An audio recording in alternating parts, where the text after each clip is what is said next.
آل پاکستان وابڈا hydro electric workers union کی تقریب حلف برداری 9 منتخب عہدیداروں سمیت وابڈا ملازمین کی بڑی تعداد نے شرکت کی۔ تقریب کی صدارت ریجن چیئرمین جاوید اقبال بلوچ نے کی، جبکہ مرکزی سیکرٹری جنرل خورشید احمد خان مہمان خصوصی تھے۔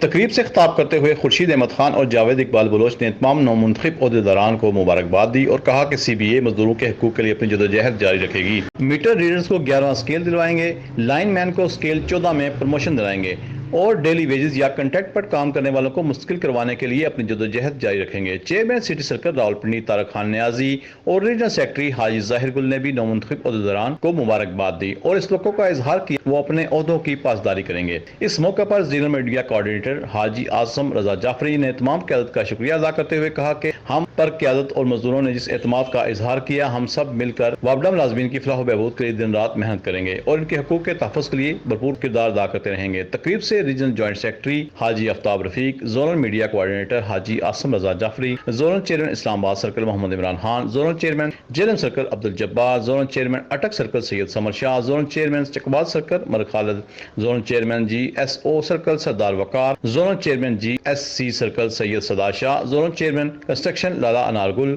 Zonal deputy chairman Khalid Mahmood Mughal اور دیگر نے بھی خطاب کیا۔ محمد وسیم ننجوہ، تکویر نیوز، راولپنڈی۔